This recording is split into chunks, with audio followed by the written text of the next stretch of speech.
अस्सलाम वालेकुम gentleman, again with the general history series के पार्ट 13 के साथ आज हम 1972 से लेके 1976 तक पढ़ेंगे जेंटलमैन। इसके अंदर भी कुछ इंपॉर्टेंट इवेंट्स हैं और हम उनको कोशिश करेंगे कि हिस्ट्री की तरह, कहानी की तरह याद कर लें और अपने माइंड के अंदर बिठा लें। वीडियो स्टार्ट करने से पहले अगेन जेंटलमैन, सब्सक्राइब नहीं किया चैनल को तो सब्सक्राइब कर लें। कुछ नहीं, हमें जल्दी से जल्दी सिर्फ 1000 सब्सक्राइबर पूरे करने हैं ताकि वीडियो इजीली टॉप सर्चेबल हो जाए, सर्च करने पे इजीली क्रेडिट्स को मिल जाए। तो जेंटलमैन स्टार्ट करते हैं वीडियो। 1972 के अंदर जो सबसे पहला इवेंट हुआ वो हुआ शिमला एग्रीमेंट। शिमला बेसिकली एक जगह का नाम है जेंटलमैन, एक सिटी का नाम है जो कि इंडिया के अंदर है। शिमला एग्रीमेंट हुआ, वहाँ पे शिमला के अंदर हुआ था, इस वजह से इसको शिमला एग्रीमेंट बोलते हैं। एंड जेंटलमैन, ये जो हुआ था किसके दरमियान हुआ था? इंडिया पाकिस्तान के दरमियान। पाकिस्तान की तरफ से थे जुल्फ़िकार अली भुट्टो और इंडिया की तरफ से थे इंदिरा गांधी। ये गांधी लिखा हुआ है यहाँ पे, इंदिरा ये रहा, इंदिरा गांधी। ठीक है जेंटलमैन। और ये इस इवेंट को क्यों हिस्ट्री के अंदर लिखा गया है, मतलब किस वजह से हम पढ़ते हैं इस इवेंट के अंदर? दरअसल जेंटलमैन 1971 के अंदर जो जंग हुई थी उसके अंदर जितने भी प्रिजनर थे, यानी कि जंगी कैदी थे, जो सोल्जर्स जिंदा बच गए थे उनको जंगी कैदी बना लिया जाता है, प्रिजनर बना लिया जाता है मुल्क के अंदर, जो अपोनेंट फौज के होते हैं। उनके तबादले का ख्याल किया गया था कि हमें अपने फौजी, जो जंगी फौजी है, उनका तबादला कर लेना चाहिए, उनको अपने घर वालों तक पहुंचा देना चाहिए ताकि उनके घर वाले भी खुश हो जाए और वो अपने मुल्क के अंदर आ जाए, क्योंकि उनका कसूर नहीं है, वो अपने मुल्क के लिए लड़ रहे थे। अब जंग खत्म हो गई तो जंग के कैदियों को भी वापस तबादला कर लेना चाहिए। तो जेंटलमैन, ये इस बात का इज़हार ख्याल हुआ था शिमला एग्रीमेंट के अंदर 1972 के अंदर जुल्फ़िकार अली भुट्टो और इंदिरा गांधी के दरमियान। तो जेंटलमैन 1972 के अंदर October 28 president Bhutto inaugurated Karachi nuclear power plant KANUPP. KANUPP gentleman अक्सर पूछ लिया जाता है, KANUPP stand for Karachi nuclear power plant.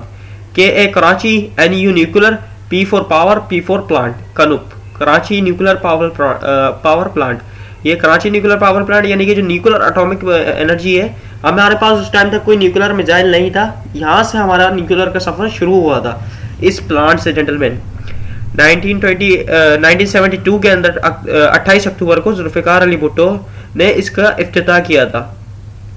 फिर 1972 खत्म जेंटलमैन, 1973 स्टार्ट हो गया और 1973 के अंदर Begum Rana Liaquat Ali Khan, first women governor of Pakistan, पहली खातून है गवर्नर पाकिस्तान की।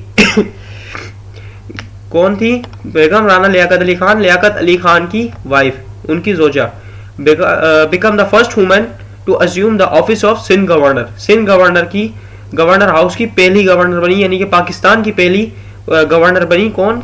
बेगम राना लियाकत अली खान। अक्सर पूछ लिया जाता who is the first lady governor of Pakistan? Begum Rana Liaquat Ali Khan. कब बनी थी? 1973 के अंदर बनी थी।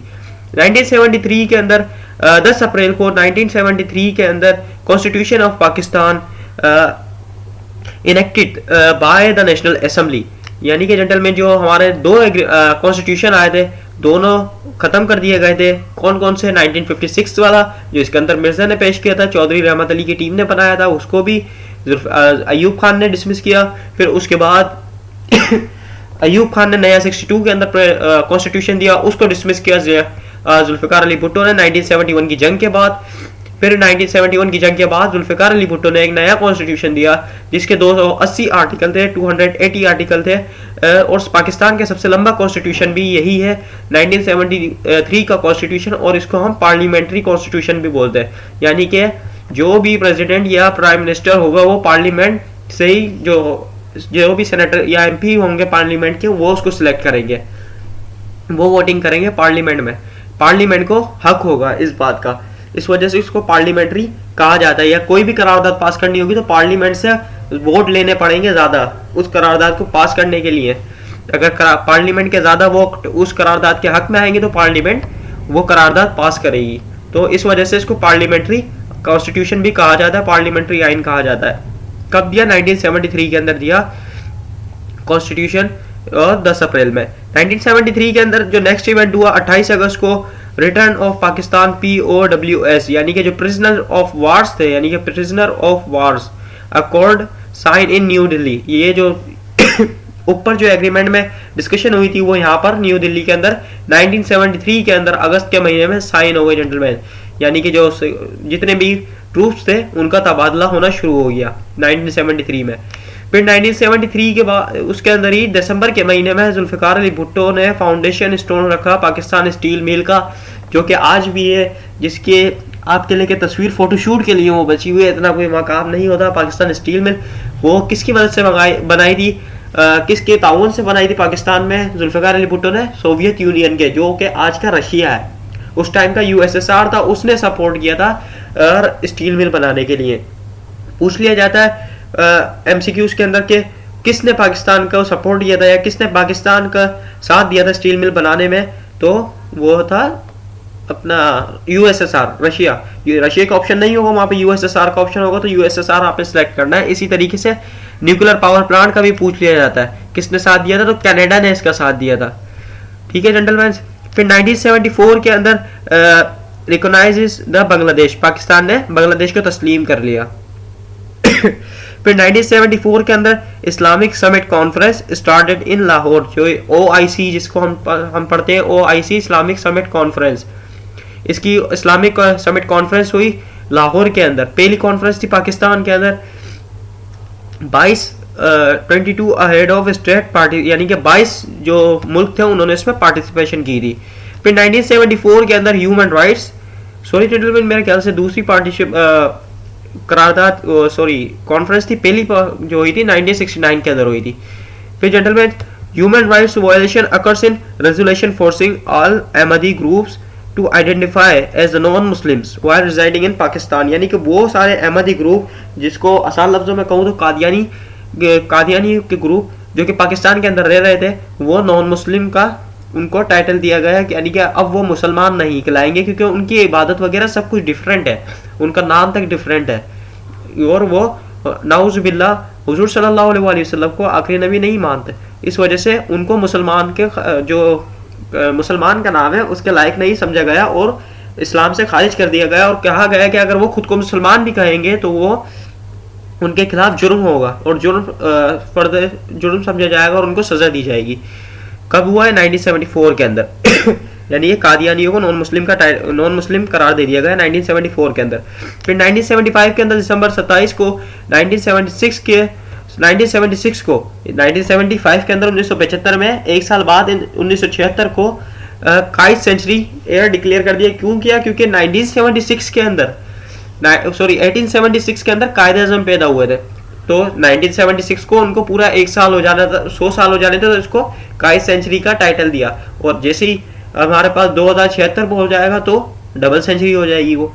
इसी तरीके से 1976 का ईयर शुरू हुआ तो उसके अंदर पहला इवेंट जो हुआ, जनरल मोहम्मद जियाउल हक become a chief of army chief, यानी कि चीफ ऑफ आर्मी स्टाफ बन है कौन? जनरल मोहम्मद जियाउल हक। ठीक है जेंटलमैन, जियाउल हक एक फेमस जनरल थे, उनके खिलाफ उनके साथ हमारा काफी लंबा हिस्ट्री का सफर चलेगा। अभी 1976 के अंदर सरदार सिस्टम एबॉलिश इन बलूचिस्तान, यानी कि जो सरदारी निज़ाम था वो एबॉलिश हो गया बलूचिस्तान के अंदर, यानी ये ख़त्म कर दिया गया बलूचिस्तान में जो सरदारी निज़ाम था, यानी कि वहाँ अब कोई सरदार नहीं है, सब लोग इक्वल है, स्टेट और गवर्नमेंट उसका फैसला करेगी, लेकिन आज भी वहाँ पे कुछ सरदारी निज़ाम चलता है। 1976 के अंदर ही लाहौर अमृतसर ट्रेन चली। ठीक है जेंटलमैन, कब चली? 1976 के अंदर लाहौर से अमृतसर की ट्रेन सर्विस चली जिसका नाम है समझौता एक्सप्रेस। 1976 के अंदर जुलाई में AQ Khan research laboratory establish हुई, AQ Khan Abdul Qadeer Khan research laboratory establish हुई। ये भी यहाँ पर भी कौन सी रिसर्च होती है? कनुप के बारे, यानी कि न्यूक्लियर पावर प्लांट के बारे में रिसर्च होती है, न्यूक्लियर एटॉमिक एनर्जी के बारे में रिसर्च होती है। 1976 के अंदर अगस्त के अंदर जुल्फिकार अली भुट्टो ने फाउंडेशन रखी, किस चीज़ की? पोर्ट कासिम की। पोर्ट कासिम कौन सी का है? पोर्ट कासिम जेंटलमैन कराची की पोर्ट, यानी कि Bin Qasim port, Karachi port, port Qasim, तीनों एक ही नाम है, एक ही पोर्ट के नाम है। उसकी बुनियाद की, उसका इफ्तिताह किया। तो ठीक है जेंटलमैन, वीडियो को यहाँ ख़त्म करते हैं। और जेंटलमैन अगर चैनल को सब्सक्राइब नहीं किया तो सब्सक्राइब कर ले। अगला पार्ट लेकर जल्दी आपकी खिदमत में हाजिर होंगे। अल्लाह निगहबान, जाने की इजाज़त चाहूँगा। Thank you.